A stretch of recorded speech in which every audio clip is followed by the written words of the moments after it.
السلام علیکم ورحمۃ اللہ وبرکاتہ۔ بسم اللہ الرحمن الرحیم۔ میں بازار سے گزر رہی تھی کہ ایک بوڑھی فقیرنی نے میرا راستہ روک لیا۔ اس کے چہرے پر گہری جھریاں تھیں اور آنکھوں میں ایک ایسا خوف تھا جیسے اس نے ابھی کوئی بھیانک منظر دیکھا ہو۔ اس نے بازار کے ہجوم کو یکسر نظر انداز کیا اور ایک قدم آگے بڑھ کر میرے قریب آ گئی اور میرے بڑے ہوئے پیٹ کی طرف دیکھ کر رونے لگی۔ اس نے میرا ہاتھ پکڑا اور کانپتی ہوئی آواز میں کہا کہ بیٹی، اس بچے کو جنم مت دینا، کیونکہ یہ میرا نام صدف ہے اور میری شادی کو قریباً 2 سال کا عرصہ گزر چکا ہے۔ جب میں اس پرانی اور رعبدار حویلی میں دلہن بن کر آئی تھی تو میری آنکھوں میں ان گنت خواب سجے تھے۔ میرا تعلق ایک انتہائی سادہ اور معمولی بستی سے تھا، جہاں زندگی کی بنیادی ضروریات تو بمشکل پوری ہو جاتی تھی، مگر بڑی آزمائشیں ہماری پہنچ سے بہت دور تھیں۔ میرے والدین نے میری پرورش بہت محبت اور توجہ سے کی تھی اور میری شادی ایک انتہائی متمول اور بااثر خاندان میں طے کر دی گئی تھی۔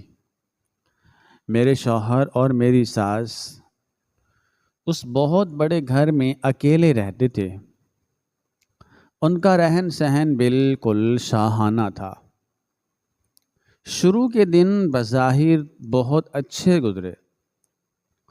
میرے شوہر مجھ سے نرمی سے پیش آتے تھے اور میری ساس بھی شروعات میں شفقت دکھاتی تھی، مگر جیسے جیسے وقت گزرتا گیا مجھے اس گھر کی فضا میں ایک عجیب سی گھٹن اور خاموشی محسوس ہونے لگی۔ اس حویلی کی دیواریں بہت اونچی اور پرانی تھیں اور اس کے کمرے اتنے بڑے تھے کہ وہاں میری اپنی ہی آواز مجھ سے ٹکرا کر واپس آتی تھی۔ رات کے وقت جب سارا گھر سو جاتا تو مجھے اس پرانی حویلی کے کچے پکے راستوں اور لمبی راہداریوں میں ایک عجیب سی وحشت محسوس ہوتی تھی۔ میری ساس کا مزاج بہت حاکمانہ تھا اور گھر کے تمام معاملات انہی کے اشاروں پر چلتے تھے۔ ان کی مرضی کے بغیر گھر میں ایک پتا بھی نہیں ہل سکتا تھا۔ میرے شوہر اپنے کاروبار میں بہت مصروف رہتے تھے اور صبح سویرے گھر سے نکل کر رات گئے واپس آتے تھے۔ ان کی زندگی کا ایک بڑا حصہ اپنے کام میں گھرا رہتا تھا اور میری زندگی حویلی کی اس 4 دیواری تک محدود ہو کر رہ گئی تھی۔ مجھے اس گھر میں بظاہر کسی قسم کی کوئی کمی نہیں تھی۔ ہر چیز میرے ایک اشارے پر حاضر ہو جاتی تھی۔ ملازمین ہر وقت خدمت کے لیے تیار رہتے تھے، مگر ان سب کے باوجود میرے دل میں ایک عجیب سی بے چینی، بے قراری اور اضطراب رہتا تھا۔ میری ساس نے شادی کے فوراً بعد ہی اس خواہش کا اظہار کرنا شروع کر دیا تھا کہ انہیں جلد از جلد اپنے گھر کا وارث چاہیے اور اس گھر میں کسی بچے کی کلکاریاں گونجنی چاہیے۔ شروع میں تو میں ان کی باتوں کو ایک عام سی خواہش محسوس کرتی تھی جو ہر بزرگ عورت اپنے خاندان کو آگے بڑھانے کے لیے رکھتی ہے، مگر وقت کے ساتھ ساتھ ان کی اس خواہش میں ایک عجیب سی شدت اور بے چینی شامل ہو گئی۔ وہ ہر روز صبح کے ناشتے کی میز پر اور رات کے کھانے کے وقت اس موضوع پر بات ضرور کرتی تھیں، اور ان کی آنکھوں میں ایک عجیب سا خوف اور تجسس ہوتا تھا جسے میں سمجھنے سے قاصر تھی۔ میرے شوہر ان باتوں پر ہمیشہ خاموش رہتے تھے، اور کبھی کبھی ان کے چہرے پر بھی ایک گہری اداسی اور فکر کے سائے لہرا جاتے تھے جسے وہ فوراً چھپانے کی کوشش کرتے تھے۔ میری شادی کے پہلے سال ہی جب مجھے امید نہ ہوئی تو گھر کا ماحول مزید بوجھل ہو گیا۔ میری ساس نے مجھے مختلف قسم کے دیسی ٹوٹکے اور جڑی بوٹیاں کھلانا شروع کر دیں۔ وہ خود اپنے ہاتھوں سے عجیب عجیب ذائقے والی دوائیاں بناتی تھیں جن کی مہک انتہائی تیز اور کسیلی ہوتی تھی۔ مجھے وہ سب کھانے میں سخت کفت ہوتی تھی، مگر میں ان کے روب اور دباؤ کے سامنے انکار نہیں کر سکتی تھی۔ میرے شوہر نے بھی اس معاملے میں کبھی میری حمایت نہیں کی، بلکہ وہ بھی دبی دبی زبان میں مجھے یہی کہتے تھے کہ میں اپنی ساس کی ہر بات مانوں، کیونکہ وہ جو بھی کر رہی ہیں ہمارے بھلے کے لیے کر رہی ہیں۔ اس دوران میں نے محسوس کیا کہ میرے شوہر رات کو اکثر دیر تک جاگتے رہتے تھے، اور ان کی آنکھوں میں نیند کی بجائے ایک عجیب سی ویرانی اور تھکن ہوتی تھی۔ میں جب بھی ان سے ان کی اس حالت کے بارے میں پوچھتی، ان سے ان کی اس کیفیت کے بارے میں پوچھتی، تو وہ ہمیشہ یہی جواب دیتے کہ کاروبار کے معاملات میں کچھ ذہنی دباؤ ہے جسے وہ جلد حل کر لیں گے۔ مگر میرا دل جانتا تھا کہ بات یہ نہیں ہے، بلکہ بات کچھ اور ہے جو وہ مجھ سے چھپا رہے ہیں۔ میری ساس کا رویہ میرے ساتھ دن بدن سخت ہوتا جا رہا تھا۔ مجھے اکیلے گھر سے نکلنے کی اجازت نہیں دیتی تھی، اور اگر کبھی مجھے اپنی والدہ کے گھر جانا ہوتا تو وہ شرط لگاتی تھیں کہ ان کا اپنا خاص ملازم میرے ساتھ جائے گا اور میں وقت مقررہ پر واپس آ جاؤں گی۔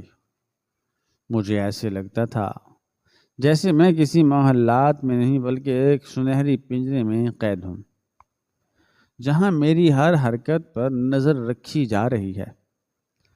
بالآخر میری شادی کے دوسرے سال میری دعائیں قبول ہوئیں، اور مجھے معلوم ہوا کہ میں امیر سے ہوں۔ یہ خبر سن کر میرے دل میں خوشی کے پھول کھل گئے، اور مجھے لگا کہ اب اس گھر کی فضا مکمل طور پر بدل جائے گی، اور میری ساس اور شوہر کے چہروں پر میٹھی مسکراہٹ واپس آ جائے گی۔ جب میں نے یہ خبر اپنے شوہر کو سنائی تو ان کا عمل میری توقع سے بالکل مختلف تھا۔ ان کی آنکھوں میں خوشی کی بجائے ایک لمحے کے لیے شدید خوف اور پریشانی نے جھلک دکھائی۔ انہوں نے مجھے گلے سے ضرور لگایا، مگر ان کے ہاتھ کانپ رہے تھے اور ان کی دھڑکن انتہائی تیز تھی۔ میں نے ان سے پوچھا کہ کیا وہ خوش نہیں ہیں، تو انہوں نے زبردستی مسکراتے ہوئے جواب دیا کہ وہ اس دنیا میں سب سے زیادہ خوش ہیں، مگر ان کی آنکھوں کی نمی اور ان کے چہرے کی زردی کچھ اور ہی داستان سنا رہی تھی۔ جب یہ خبر میری ساس تک پہنچی تو ان کا رد عمل بھی انتہائی حیرت انگیز تھا۔ وہ خوشی سے نہال ہونے کی بجائے اچانک زمین پر بیٹھ گئیں، اور انہوں نے آسمان کی طرف دیکھ کر دونوں ہاتھ اٹھا لیے اور دیر تک روتے ہوئے آنسو بہا کر دعائیں مانگتی رہیں۔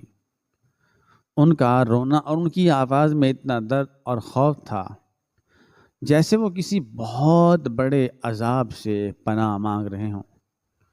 اس دن کے بعد سے گھر کا سارا نظام ہی اچانک تبدیل ہو گیا۔ میری ساس نے میری ہر چیز پر مکمل پابندی لگا دی۔ میرا اکیلے اٹھنا بیٹھنا چلنا پھرنا سب ان کی سخت نگرانی میں آ گیا۔ انہوں نے مجھے باہر کا کوئی بھی کھانا کھانے سے سختی سے منع کر دیا اور گھر کے پرانے ملازمین کو ہدایت دی کہ میرے کھانے میں کسی قسم کی کوئی کوتاہی نہ برتی جائے۔ میرے کمرے کے باہر قدم قدم پر پہرے دار بٹھا دیے گئے ہیں اور مجھے ایسا لگنے لگا جیسے میں کسی انتہائی اہم اور خفیہ منصوبے کا حصہ ہوں۔ میرے شوہر کا ڈر اور پریشانی دن بدن بڑھتی جا رہی تھی۔ وہ رات کو اکثر بے چینی سے کروٹیں بدلتے رہتے تھے اور کبھی کبھی نیند میں بری طرح بڑبڑاتے تھے۔ میں انہیں جگاتی تو وہ پسینے میں غرق ہو جاتے تھے اور ان کا سانس پھولا ہوا ہوتا تھا۔ میری ساس نے مجھے عام طاقت کی دوائیوں کی بجائے کچھ مخصوص کالے اور بھورے رنگ کی جڑی بوٹیاں پیس کر کھلانا شروع کر دیں۔ ان جڑی بوٹیوں کا ذائقہ اتنا تلخ اور کڑوا تھا کہ میرے حلق سے نیچے اترتے ہی طبیعت عجیب سی ہونے لگتی تھی۔ میں کئی بار کیا کر دیتی تھی مگر میری ساس میرے سر پر کھڑی رہتی تھی اور مجھے مجبور کرتی تھی کہ میں وہ سارا محلول پی جاؤں۔ ان کا کہنا تھا کہ یہ بچے کی مضبوطی اور اس کی حفاظت کے لیے انتہائی ضروری ہے۔ میں جب بھی ان جڑی بوٹیوں کے بارے میں پوچھتی تو وہ بات گھما دیتی اور مجھے ڈانٹتے ہوئے کہتی کہ میں ان کے تجربے پر سوال نہ اٹھاؤں۔ وقت آہستہ آہستہ گزر رہا تھا اور میرے پیٹ کا ابھار اب واضح ہونے لگا تھا۔ میرا وزن بڑھ رہا تھا اور ساتھ ہی میری ذہنی اور جسمانی تھکن میں بھی اضافہ ہو رہا تھا۔ گھر کے ماحول کی گھٹن اور میری ساس کی اس کوشش نے کہ میں ہر وقت ان کے سامنے رہوں مجھے ذہنی طور پر بیمار کرنا شروع کر دیا تھا۔ میرا دل چاہتا تھا کہ میں کھلی ہوا میں سانس لوں، آسمان کو دیکھوں، لوگوں سے ملوں، مگر مجھے کسی سے ملنے کی اجازت نہیں تھی۔ یہاں تک کہ میری اپنی والدہ اور بہنوں کے آنے پر بھی پابندی لگا دی گئی تھی۔ میری ساس نے صاف الفاظ میں کہہ دیا تھا کہ اس نازک دور میں مجھ پر کسی بیرونی شخص کا سایہ نہیں پڑنا چاہیے۔ میری تنہائی اور میرا ڈر میرے بچے کی پرورش پر اثر انداز ہو رہا تھا اور مجھے رات کو عجیب عجیب سے ڈراؤنے خواب آتے تھے جن میں ہمیشہ کسی اندھیرے غار میں قید ہوتی تھی اور مجھے باہر نکلنے کا راستہ نہیں ملتا تھا۔ آئے دن ایسا لگتا جیسے میرا گلا گھٹ رہا ہو اور میں سانس لینے کے لیے تڑپ رہی ہوں۔ گھر کی وہ بڑی خاموشی اب مجھے سینے میں چبھنے لگی تھی۔ پچھلے لگاتار 7 مہینے سے میں نے اس گھر کی 4 دیواری سے باہر قدم نہیں رکھا تھا۔ میری آنکھیں کسی نئے منظر کو دیکھنے کے لیے ترس گئی تھی۔ میرے کپڑے بھی اب مجھے تنگ ہونے لگے تھے اور بچے کی آمد قریب تھی، مگر میری ساس نے کسی کو بھی بازار جا کر نئے کپڑے یا بچے کا سامان لانے کی ہدایت نہیں دی۔ ان کا کہنا تھا کہ وقت آنے پر سب کچھ منگوا لیا جائے گا، پہلے سے تیاری کرنا منحوس ہوتا ہے۔ مگر ایک ماں کے دل کے خواہشات ان وہموں سے آزاد ہوتی ہیں جو میرا دل مچلتا تھا کہ میں خود جاؤں اور اپنے آنے والے بچے کے لیے نرم اور ملائم کپڑے خریدوں، اس کے لیے چھوٹے چھوٹے کھلونے پسند کروں، اس صبر آزما تنہائی کو توڑنے کے لیے میں نے ایک روز فیصلہ کیا کہ میں ہر حالت میں باہر جاؤں گی۔ یہ ایک گرمی کی دوپہر تھی جب دھوپ اپنی پوری شدت پر تھی۔ میرے شوہر اپنے کام پر گئے ہوئے تھے اور میری ساس کو اس وقت آرام کرنے کی عادت تھی اور وہ گہری نیند سو رہی تھی۔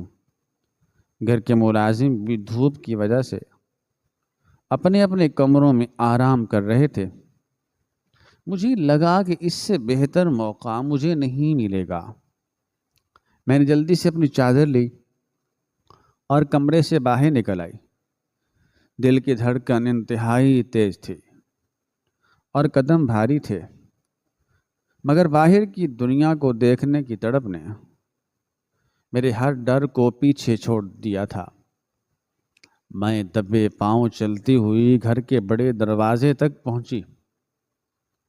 پہرے دار بھی گرمی کی وجہ سے غافل تھا۔ میں نے آہستہ سے چھوٹا دروازہ کھولا اور اس قید خانے سے باہر سڑک پر آ گئی۔ جیسے ہی میں کھلی فضا میں آئی، دھوپ کی تپش نے میرے چہرے کو چھوا، مگر اس تپش میں بھی مجھے ایک عجیب سا سکون محسوس ہوا۔ میں نے ایک لمبی سانس لی اور آسمان کی طرف دیکھا۔ راستہ چلتی گاڑیوں کا شور اور لوگوں کی آوازیں جو پہلے مجھے ناپسند تھیں، اس وقت میرے کانوں میں کسی میٹھی دھن کی طرح پڑ رہی تھی۔ میں آہستہ آہستہ قدم اٹھاتی ہوئی قریب کے ایک پرانے اور مشہور بازار کی طرف چل پڑی۔ یہ بازار ہمیشہ سے رونقوں کا مرکز رہا تھا۔ یہاں کے تنگ راستے اور چھوٹی چھوٹی دکانیں اور ہر طرف پھیلی ہوئی رنگ برنگی چیزیں انسان کی توجہ اپنی طرف کھینچ لیتی تھیں۔ مجھے چلنے میں دشواری ہو رہی تھی۔ میرا بڑھا ہوا پیٹ اور تھکن میرے قدموں کو بوجھل کر رہے تھے، مگر میرا شوق اور آزادی کا احساس مجھے آگے بڑھنے پر مجبور کر رہا تھا۔ بازار میں جیسے ہی میں نے قدم رکھا، مثالوں کی تیز مہک، تازے پھلوں کی خوشبو اور کپڑوں کی دکانوں سے آتی ہوئی مخصوص بو میری سانسوں میں اتر گئی۔ لوگ اپنے کاموں میں مصروف تھے۔ کوئی سودا سلف خرید رہا تھا، کوئی دکاندار سے مول بھاؤ کر رہا تھا، اور بچے ادھر ادھر بھاگتے ہوئے عجیب و غریب آوازیں نکال رہے تھے۔ میں اس ہجوم میں آہستہ آہستہ آگے بڑھ رہی تھی اور دکانوں پر لٹکتے ہوئے چھوٹے چھوٹے اور چمکیلے کپڑوں کو دیکھ کر میرے لبوں پر خود بخود مسکراہٹ آ رہی تھی۔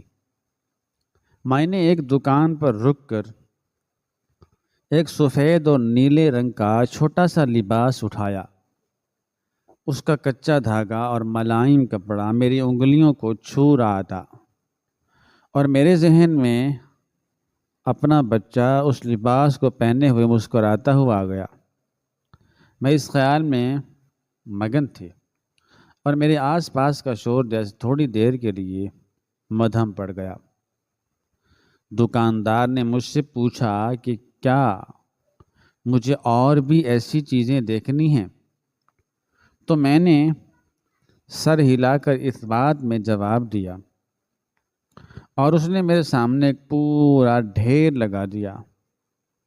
میں دھوپ اور تھکن سے بچنے کے لیے دکان کے ایک چھوٹے سے حصے میں بیٹھ گئی اور اطمینان سے ان کپڑوں کو چھاننے لگی۔ وقت گزرنے کا احساس ہی نہیں ہوا۔ لگ بھگ 1 گھنٹہ انہی دکانوں پر گھومنے اور اپنی پسند کی چیزیں لینے میں گزر گیا۔ میرے پاس اتنی رقم تھی کہ میں واپس آسانی سے جا سکوں۔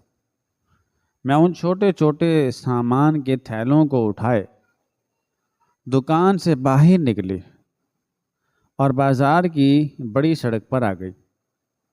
اب مجھے واپس اس بند حویلی میں جانے کا ڈر ستانے لگا تھا اور دماغ میں ساس کے غصے اور شوہر کی ناراضگی کے مناظر گھومنے لگے تھے۔ مگر جو تھوڑی دیر میں نے یہاں گزاری تھی وہ میرے لیے کسی بڑی نعمت سے کم نہیں تھی۔ میں وہیں سڑک کے کنارے کھڑی سواری کا انتظار کرنے لگی۔ گرمی اپنی انتہا پر تھی، عروج پر تھی، اور میرے پیٹ میں ہلکا ہلکا سا درد شروع ہو گیا تھا۔ شاید زیادہ چلنے اور دھوپ کی وجہ سے میری طبیعت بگڑ رہی تھی۔ میں پسینے سے بھیگ چکی تھی اور میرے ہاتھ پاؤں کانپ رہے تھے۔ ہجوم اپنے اسی تجمل کے ساتھ گزر رہا تھا۔ لوگ تیز تیز قدموں سے چل رہے تھے اور گاڑیوں کا دھکم دھکا تھا۔ اس شور میں نے اچانک محسوس کیا کہ میرے سامنے ایک سایہ آ کر رک گیا ہے۔ میں نے اپنی اداس اور تھکی ہوئی نظریں اوپر اٹھائیں تو میرے سامنے ایک انتہائی بوسیدہ ہاتھ اور دبلی پتلی عورت کھڑی تھی۔ اس کے پہنے ہوئے کپڑے اس قدر پرانے اور میلے تھے کہ ان کا اصلی رنگ پہچاننا مشکل تھا۔ اس کے بال سفید اور الجھے ہوئے تھے اور چہرے کی جھریاں اس قدر گہری تھیں جیسے اس پر کسی دکھ یا مصیبت کے گہرے نشان ہوں۔ مگر جو چیز سب سے زیادہ حیرت انگیز اور ڈراؤنی تھی وہ اس کی آنکھیں تھیں۔ اس کی آنکھوں میں ایک ایسا خوف پھیل رہا تھا جیسے اس نے ابھی ابھی موت کو اپنے سامنے ناچتے ہوئے دیکھا ہو۔ آس پاس کے لوگ اس فقیرنی کو دیوانی اور پاگل سمجھ کر راستہ دیتے ہوئے گزر رہے تھے۔ کچھ دبے لبوں اس پر قہقہا لگاتے ہوئے بھی جا رہے تھے۔ مگر اس عورت نے اس بازار کے پورے ہجوم اور شور کو یکسر نظر انداز کیا اور قدم بڑھا کر بالکل میرے قریب آ گئی۔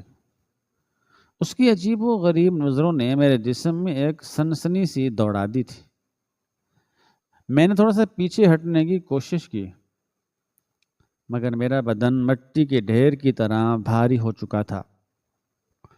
اس نے ایک قدم اور آگے بڑھایا اور اچانک اس کی نگاہیں میرے چہرے سے ہٹ کر سیدھا میرے بڑھے ہوئے پیٹ پر جم گئیں۔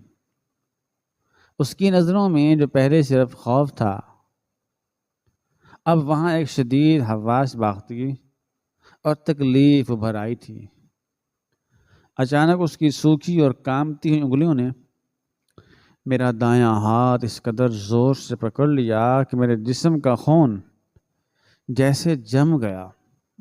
اس نے اپنے سوکھے اور پھٹے ہوئے ہونٹوں کو کھولا اور مجھے لگا جیسے وہ کسی بہت بڑے بوجھ کے تلے دب کر بولنے کی کوشش کر رہی ہو۔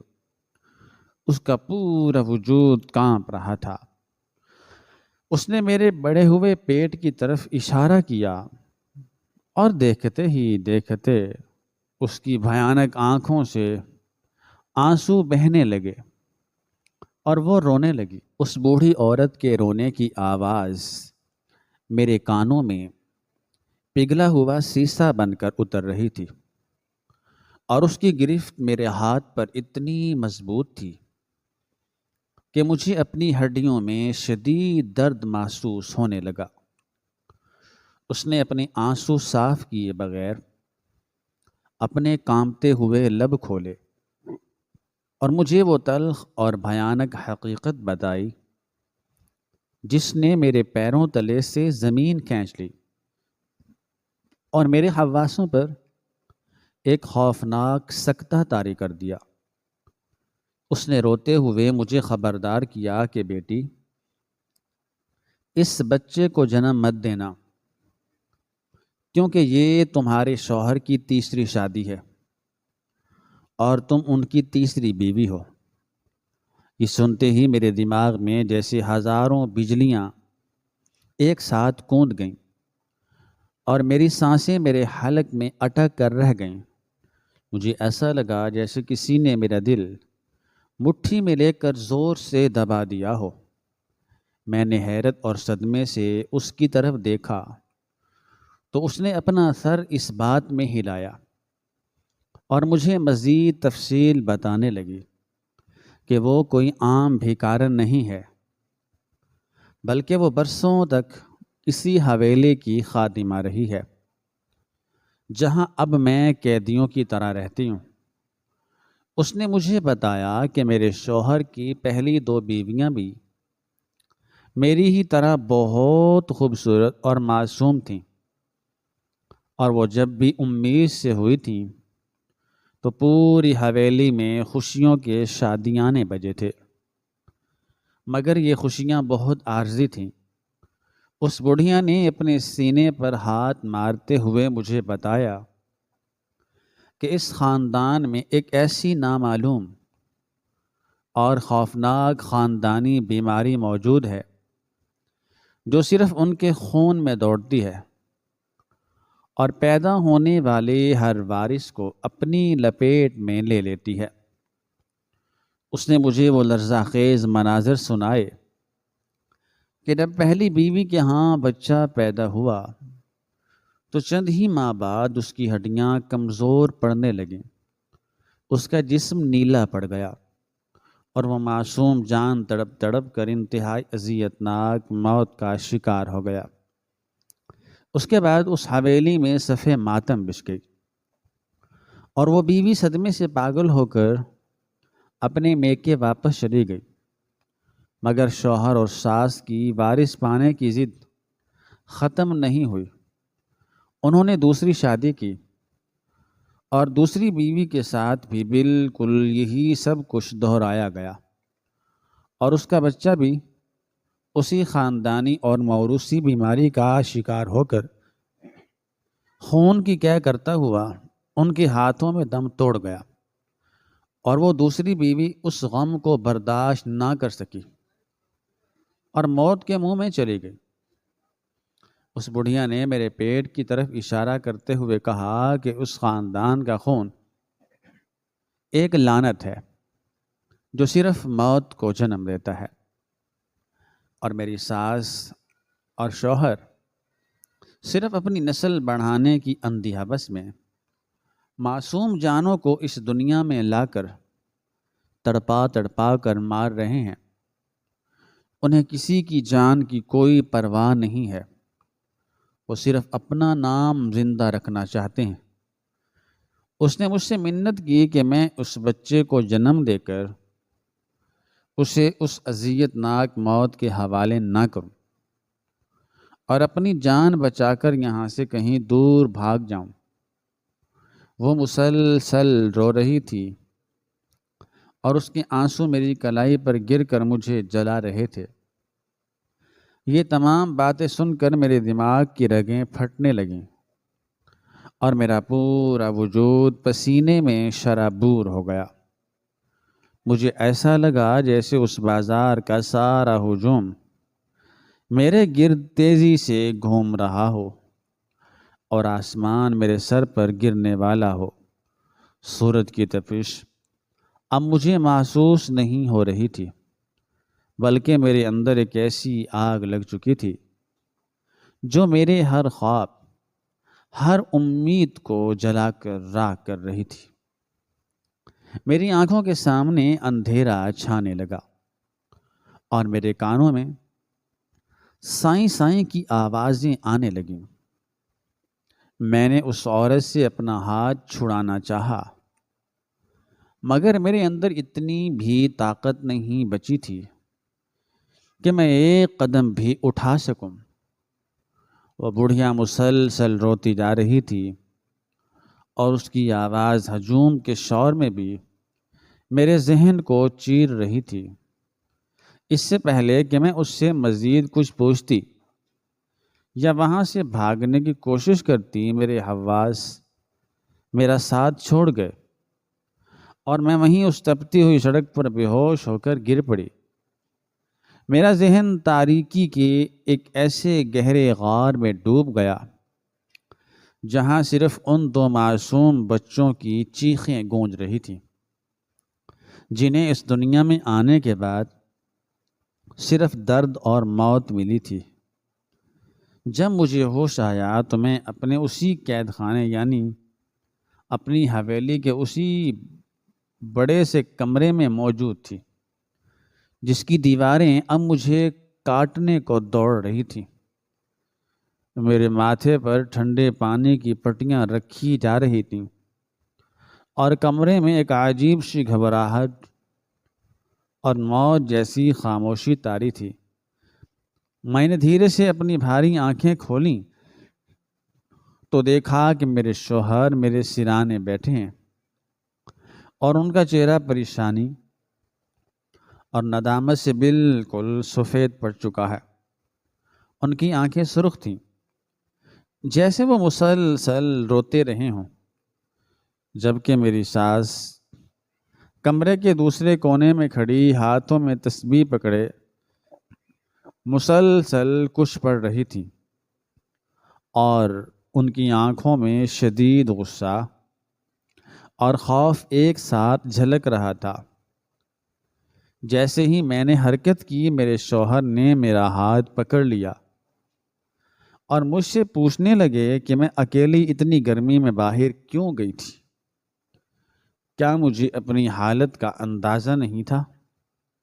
مگر ان کی آواز میرے کانوں میں پڑتے ہی مجھے اس بڑھیا کے وہ تمام الفاظ یاد آ گئے جو اس نے مجھے بازار میں بتائے تھے، اور میرے اندر ایک شدید قسم کی نفرت اور وحشت نے جنم لیا۔ مجھے ان کا وہ لمس جو کبھی مجھے تحفظ کا احساس دلاتا تھا، اب ایک قاتل کا لمس لگ رہا تھا۔ میں نے پوری طاقت سے جھٹکے سے اپنا ہاتھ ان کی گرفت سے چھڑا لیا اور بستر پر اٹھ کر بیٹھ گئی۔ میری آنکھوں میں آنسو تھے اور میرا دل غصے اور صدمے سے پھٹ رہا تھا۔ میں نے چیخ کر اپنے شوہر اور ساس سے پوچھا کہ کیا وہ سب سچ تھا جو مجھے اس بازار میں اس خادمہ نے بتایا؟ کیا میں واقعی ان کی تیسری بیوی ہوں؟ اور کیا میرے بچے کو بھی وہی بھیانک اور اذیت ناک موت مارنے کے لیے اس دنیا میں لایا جا رہا ہے؟ کیا میری حیثیت صرف ایک مشین کی سی ہے جو ان کے لیے ایک وارث پیدا کرے اور پھر اس وارث کو تڑپتا ہوا دیکھنے کے لیے چھوڑ دے؟ میرا یہ سوال سنتے ہی کمرے میں موت جیسی خاموشی چھا گئی۔ میرے شوہر کی نظریں جھک گئیں اور وہ اپنا چہرہ دونوں ہاتھوں میں چھپا کر بچوں کی طرح پھوٹ پھوٹ کر رونے لگے۔ ان کے اس طرح رونے نے میرے تمام شکوک کو مکمل یقین میں بدل دیا۔ انہوں نے ہچکیاں لیتے ہوئے اعتراف کیا کہ وہ بڑھیا سچ کہہ رہی تھی۔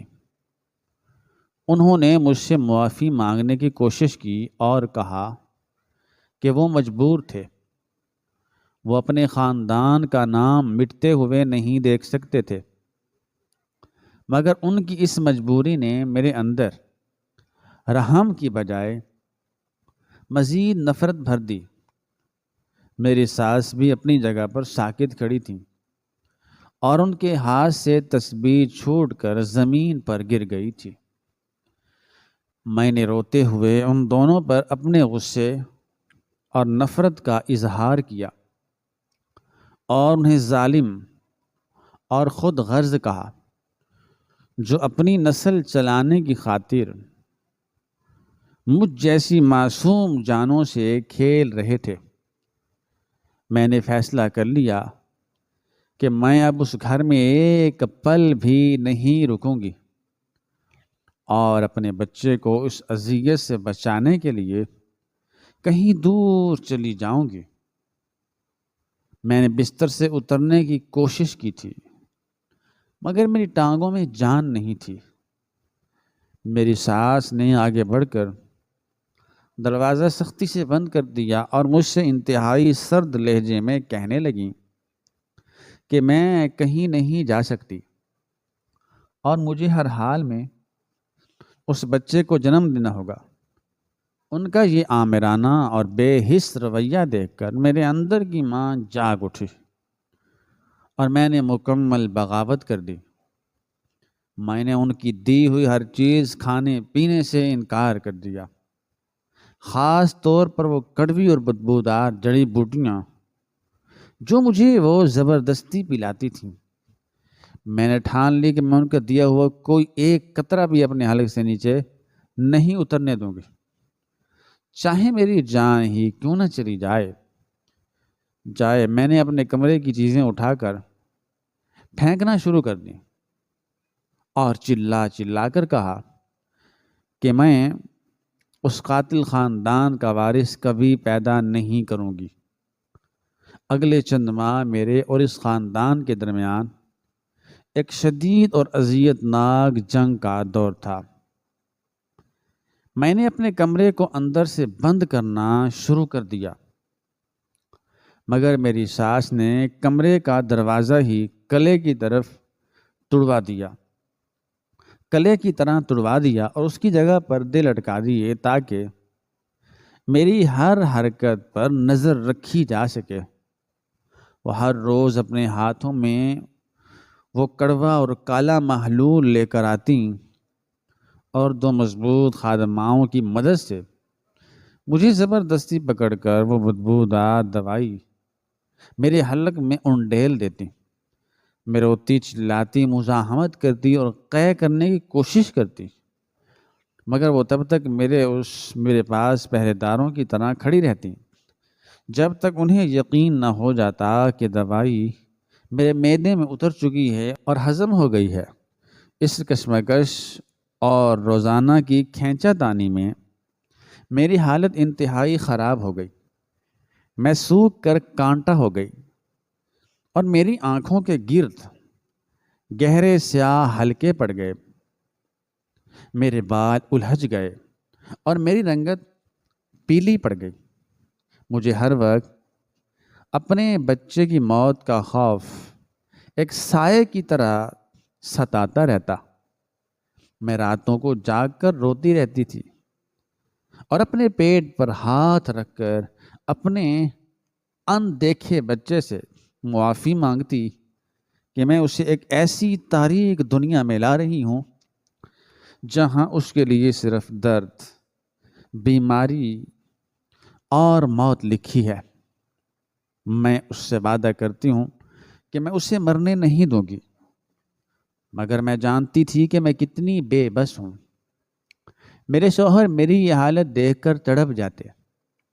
وہ رات کے اندھیرے میں میرے پاس بیٹھ کر مجھ سے منتیں کرتے کہ مزید چھوڑ دوں، کھانا کھا لوں اور دوائی پی لوں۔ وہ میرے پاؤں پکڑ کر روتے اور کہتے کہ وہ مجھ سے محبت کرتے ہیں، مگر میں ان کی شکل دیکھنے سے بھی نفرت کرنے لگتی تھی۔ میں نے ان سے بات کرنا بالکل چھوڑ دیا تھا۔ میرا وجود صرف ایک زندہ لاش بن کر رہ گیا تھا جس کا واحد مقصد اس بچے کو اس دنیا میں لانا تھا۔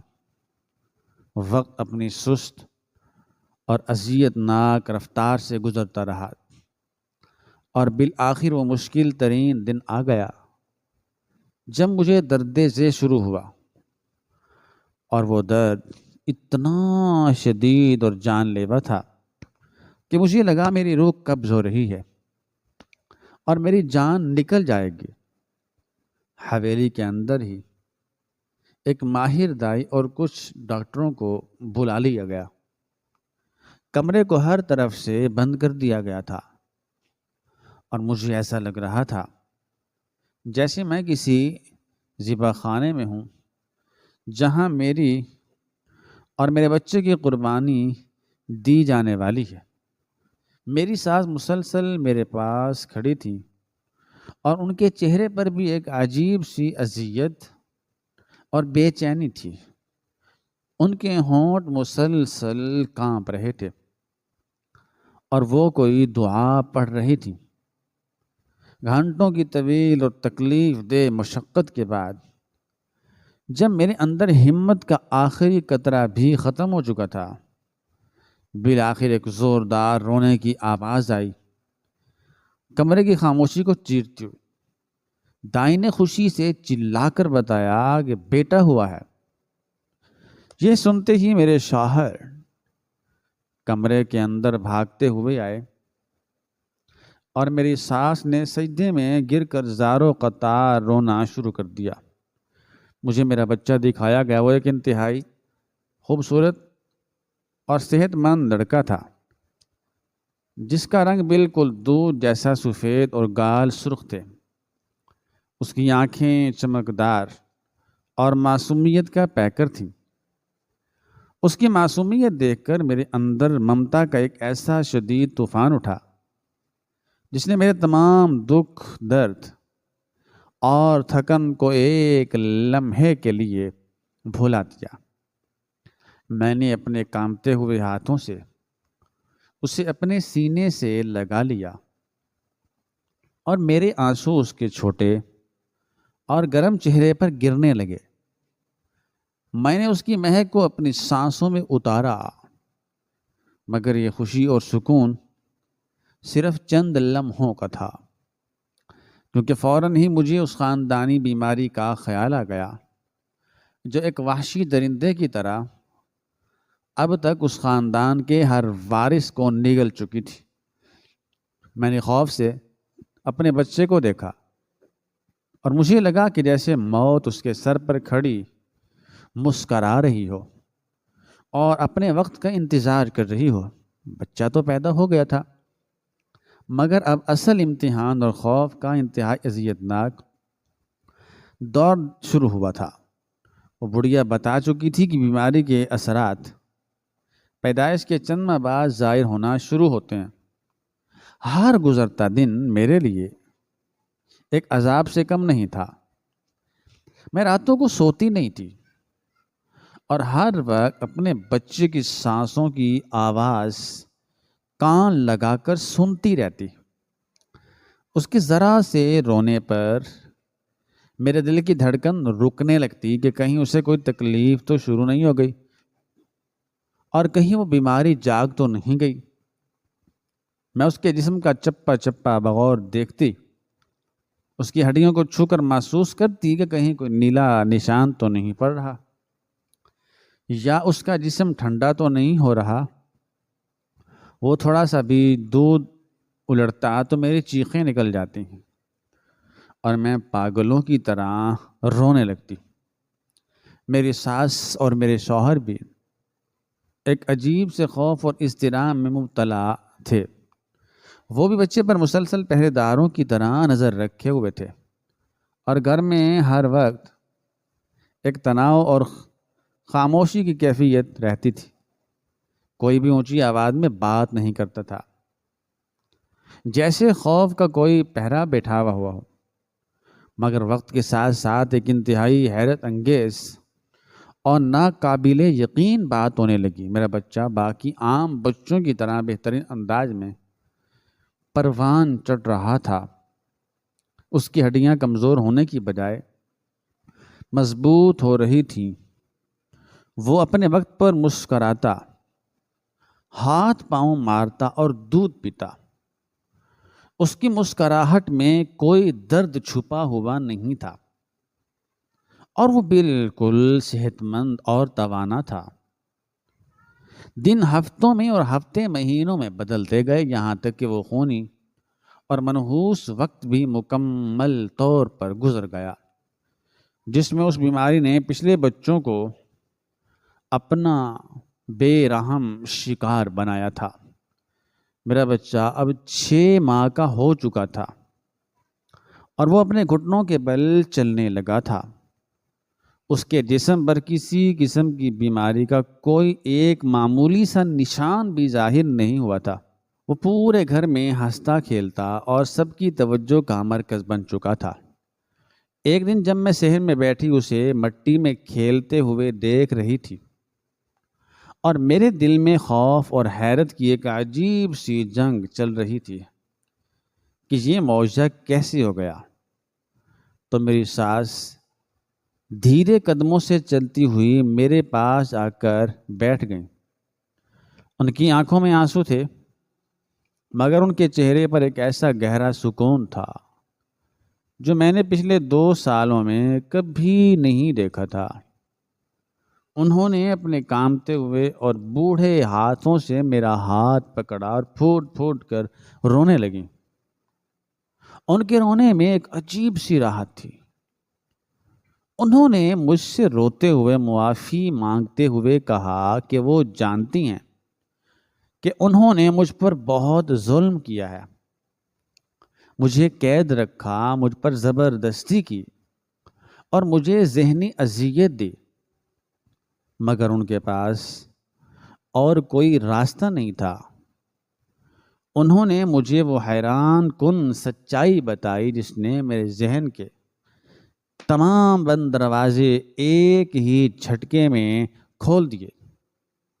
انہوں نے بتایا کہ وہ خاندانی بیماری واقعی ایک کڑوی حقیقت تھی اور اس بیماری نے ان کے 2 جوان پوتوں کی بے گناہ جان لی تھی، مگر دوسرے بچے کی دردناک موت کے بعد انہوں نے مایوس ہو کر ہمت نہیں ہاری، بلکہ وہ ملک کے دور دراز پہاڑی علاقوں اور لق و دق صحراؤں میں گئیں اور بڑے بڑے نامور حکیموں اور جاننے والوں کی خاک چھانتی رہیں۔ سالوں کی سخت محنت، در بدر کی ٹھوکروں اور طویل تحقیق کے بعد انہیں ایک انتہائی قدیم اور نایاب کتاب سے ایک ایسا خاص نسخہ ملا جو اس خونی بیماری کو جڑ سے ختم کر سکتا تھا، مگر اس علاج کی شرط یہ تھی کہ وہ دوا ماں کو اس کی امید کے بالکل پہلے دن سے لے کر بچے کی پیدائش تک مسلسل ہر روز کھانی پڑتی تھی، اور اس دوا کا ذائقہ اور جسمانی اثرات اتنے سخت اور اذیت ناک تھے کہ کوئی بھی عام عورت اسے اپنی مرضی سے کبھی برداشت نہیں کر سکتی تھی۔ انہوں نے بتایا کہ وہ کڑوی اور بدبودار جڑی بوٹیاں جو وہ مجھے روزانہ خادماؤں کی مدد سے زبردستی پلاتی تھیں، وہ دراصل کوئی زہر یا دیسی ٹوٹکا نہیں، بلکہ وہ ایک نایاب تریاق تھا جس نے میرے بچے کے خون میں جا کر اس خونی بیماری کے جراثیم کو ہمیشہ کے لیے مار دیا تھا اور اسے محفوظ رکھا تھا۔ وہ بازار والی فقیرنی واقعی اس گھر کی پرانی خادمہ تھی جس نے پچھلے بچوں کو مرتے دیکھا تھا اور اسے حویلی سے نکال دیا گیا تھا، اس لیے اس نئے علاج اور دوا کی کامیابی کے بارے میں کچھ بھی معلوم نہیں تھا، اور اس نے مجھے صرف ہمدردی اور پرانے خوف کی بنیاد پر وہ خوفناک وارننگ دی تھی۔ میری ساس نے ہچکیاں لیتے ہوئے کہا کہ اگر وہ مجھے یہ سب سچ پہلے دن ہی بتا دیتی اور مجھے اس بیماری کے بارے میں معلوم ہو جاتا تو شاید میں اس دوا کی سختی اور بچے کی موت کے خوف سے وہ سب کچھ برداشت نہ کر پاتی جو میں نے اندھیرے میں رہ کر کیا۔ وہ ڈرتی تھیں کہ اگر میں نے خوف سے دوا اگل دی تو تیسرا بچہ بھی مر جائے گا۔ انہوں نے مجھ سے اپنی سخت گیری اور آمرانہ رویے کی تہ دل سے معافی مانگی اور کہا کہ میرا ہنستا کھیلتا اور صحت مند بیٹا ان کی سالوں کی در در کی مشقت اور میری بے مثال قربانی کا ہی نتیجہ ہے۔ یہ تمام سچائی سن کر میرے دل پر رکھا ہوا وہ بھاری پتھر جو مجھے کئی مہینوں سے اندر ہی اندر کچل رہا تھا ایک دم سے ریزہ ریزہ ہو کر ہٹ گیا۔ میرے آنسو تیزی سے بہنے لگے، مگر یہ دکھ یا خوف کے نہیں، بلکہ اس بے پناہ خوشی اور شکر گزاری کے گرم آنسو تھے جو ایک ماں کو اپنے بچے کی زندگی اور اس کے محفوظ مستقبل کی ضمانت ملنے پر آتے ہیں۔ میں نے آگے بڑھ کر روتے ہوئے اپنی ساس کے ہاتھ چوم لیے اور ان کے تمام ظلم معاف کر کے انہیں گلے لگا لیا۔ اس دن اس پرانی حویلی کی وہ تمام اونچی دیواریں جو مجھے ایک تاریک قید خانہ لگتی تھیں، وہ مجھے اپنے بچے کا ایک انتہائی محفوظ قلعہ محسوس ہونے لگی۔